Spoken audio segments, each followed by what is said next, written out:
नमस्कार दोस्तों, 12 अक्टूबर daily current affair class में हम आपके लिए मोस्ट इंपोर्टेंट क्वेश्चन लेकर आए हैं। यहाँ से आपके एग्जाम में क्वेश्चन देखने को जरूर मिलेंगे, चाहे आपका एग्जाम किसी भी लेवल का हो। हमारे साथ आखिरी तक बने रहे इस वीडियो में और अपना स्कोर भी हमें शेयर कीजिए, आपने कितने क्वेश्चन के सही आंसर किए हैं। चलिए क्लास शुरू करते हैं। क्वेश्चन नंबर 1, किस भारतीय कंपनी ने अमेरिकी कंपनी ब्लू अकाउंट का अधिग्रहण किया है? आपके पास ऑप्शन है इस प्रकार। Option A Reliance industries, option B Tata group, option C Wipro या ऑप्शन डी इन्फोसिस। जल्दी से आंसर कीजिए दोस्तों। क्वेश्चन नंबर 1 का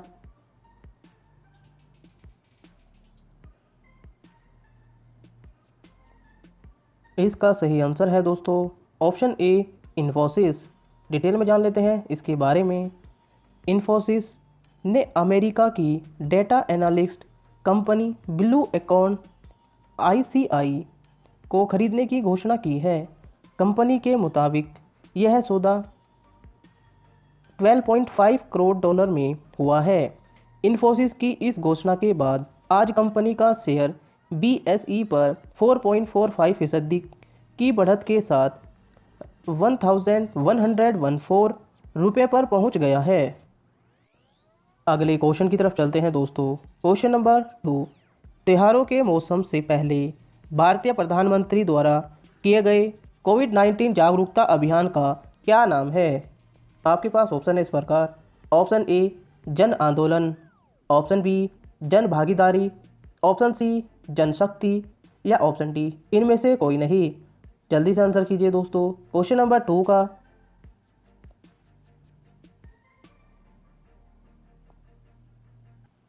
इसका सही आंसर है दोस्तों ऑप्शन ए जन आंदोलन। डिटेल में जान लेते हैं इसके बारे में। प्रधानमंत्री नरेंद्र मोदी ने हाल ही में कोविड-19 उपयुक्त व्यवहार के लिए जन आंदोलन नामक एक अभियान लॉन्च किया है। त्योहारों, सर्दियों के मौसम और अर्थव्यवस्था के पटरी पर लौटने के मद्देनज़र यह अभियान शुरू किया गया है। प्रधानमंत्री ने लोगों से मास्क पहनने, हाथ धोने और सामाजिक दूरी का पालन करने का आग्रह किया है। अगले क्वेश्चन की तरफ चलते हैं दोस्तों। क्वेश्चन नंबर 3, FIS की नवीनतम रिपोर्ट के अनुसार किस देश के प्रतिदिन 41 मिलियन का रियल टाइम वित्तीय लेन देन दर्ज किया है? आपके पास ऑप्शन है इस प्रकार। Option A Pakistan, option B Bharat, option C चीन या ऑप्शन डी रूस। जल्दी से आंसर कीजिए दोस्तों। क्वेश्चन नंबर 3 का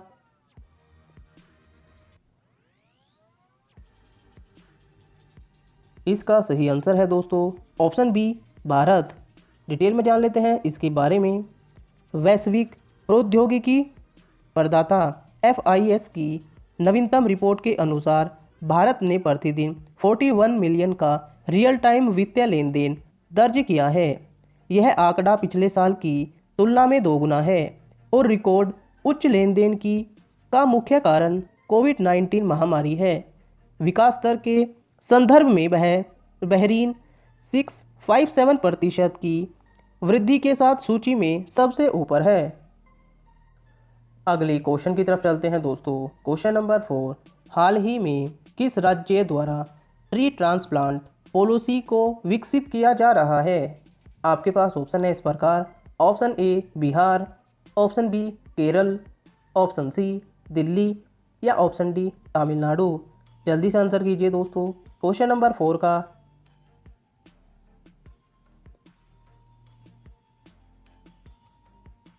इसका सही आंसर है दोस्तों ऑप्शन सी दिल्ली। डिटेल में जान लेते हैं इसके बारे में।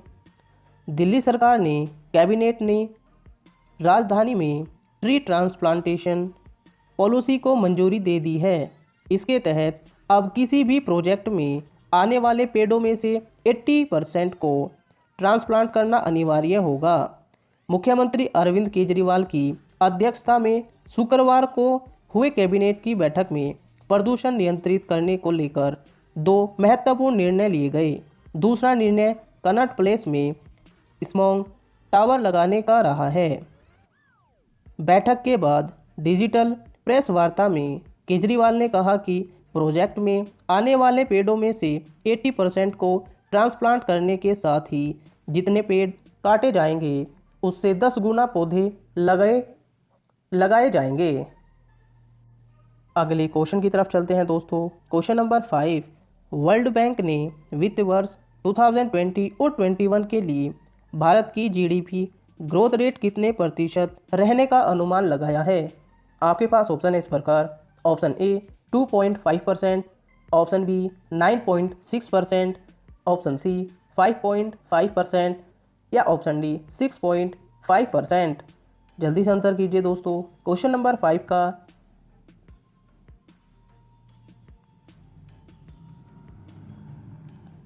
इसका सही आंसर है दोस्तों ऑप्शन बी 9.6%। डिटेल में जान लेते हैं इसके बारे में। विश्व बैंक ने एक दिन पहले ही भारतीय इकोनॉमी में चालू वित्त वर्ष में 9.6% की गिरावट और उसके बाद 21 और 22 में 5.4% तथा 22 और 23 में 5.2% की तेजी आने का अनुमान लगाया है। आरबीआई ने अगले वित्त वर्ष यानी 2021 और 22 के लिए महंगाई दर 4.1% रहने का अनुमान लगाया है। अगले क्वेश्चन की तरफ चलते हैं दोस्तों। क्वेश्चन नंबर 6, प्रधानमंत्री नरेंद्र मोदी ने वीडियो कॉन्फ्रेंस के जरिए किस देश में आयोजित इन्वेस्ट इंडिया सम्मेलन को संबोधित किया है? आपके पास ऑप्शन है इस प्रकार। ऑप्शन ए रूस, ऑप्शन बी चीन, ऑप्शन सी कनाडा या ऑप्शन डी अमेरिका। जल्दी से आंसर कीजिए दोस्तों। क्वेश्चन नंबर 6 का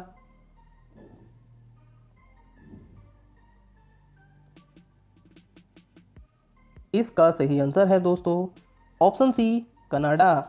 डिटेल में जान लेते हैं इसके बारे में। प्रधानमंत्री नरेंद्र मोदी ने वीडियो कॉन्फ्रेंस के जरिए कनाडा देश में आयोजित इन्वेस्ट इंडिया सम्मेलन को संबोधित किया है।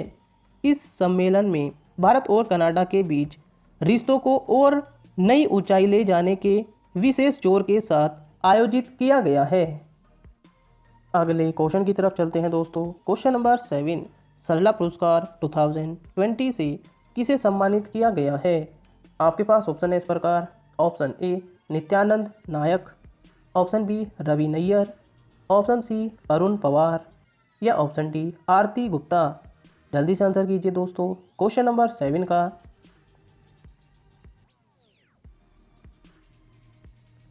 इसका सही आंसर है दोस्तों option A Nityanand Nayak. Detail में जान लेते हैं इनके बारे में। प्रसिद्ध ओडिया कवि नित्यानंद नायक को 2017 में प्रकाशित उनकी कविता सीतेबले को नाथिबा के लिए प्रतिष्ठित सरला पुरस्कार से सम्मानित किया जाएगा। इस पुरस्कार के स्वरूप कवि को 5 लाख रुपए का नगद पुरस्कार और एक प्रशस्ति पत्र से सम्मानित किया गया है।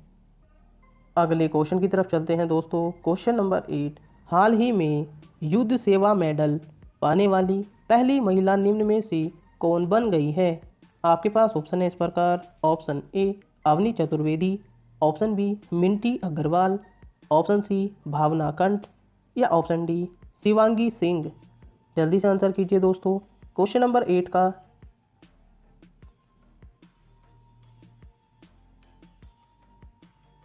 इसका सही आंसर है दोस्तों ऑप्शन बी मिंटी अग्रवाल।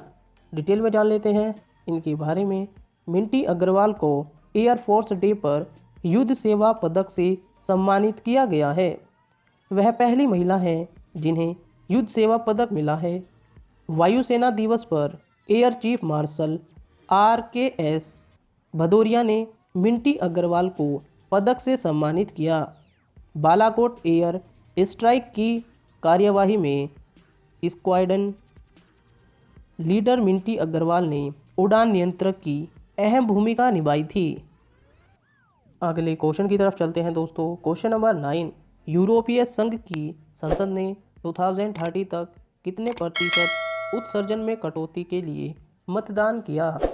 आपके पास ऑप्शन है इस प्रकार। Option A 60%, option B 50%, option C 30% या ऑप्शन डी 25%। जल्दी से आंसर कीजिए दोस्तों। क्वेश्चन नंबर 9 का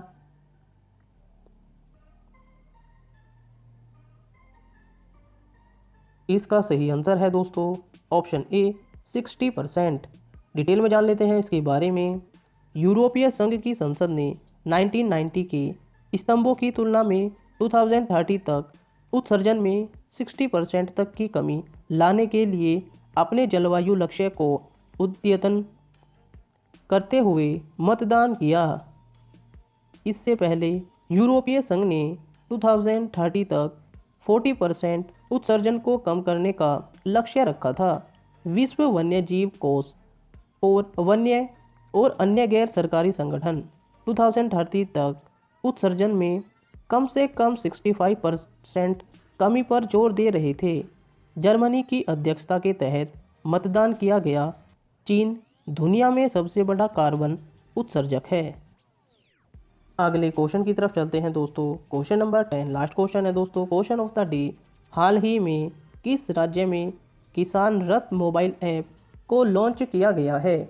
आपके पास ऑप्शन है इस प्रकार। Option A Punjab, option B Bihar, option C Jharkhand या ऑप्शन डी असम। दोस्तों आप सभी को पता है क्वेश्चन ऑफ द डे का आंसर आपको कमेंट बॉक्स में करना होता है। आपने कितने क्वेश्चन के सही आंसर किए हैं ये भी आपको कमेंट बॉक्स में करना है। दोस्तों इस वीडियो से आपके एग्जाम में क्वेश्चन देखने को जरूर मिलेंगे, चाहे आपका एग्जाम किसी भी लेवल का हो। हमने आपके लिए कुछ मोस्ट इंपॉर्टेंट बुक्स सजेस्ट की है, डिस्क्रिप्शन बॉक्स में आपको लिंक मिल जाएगा।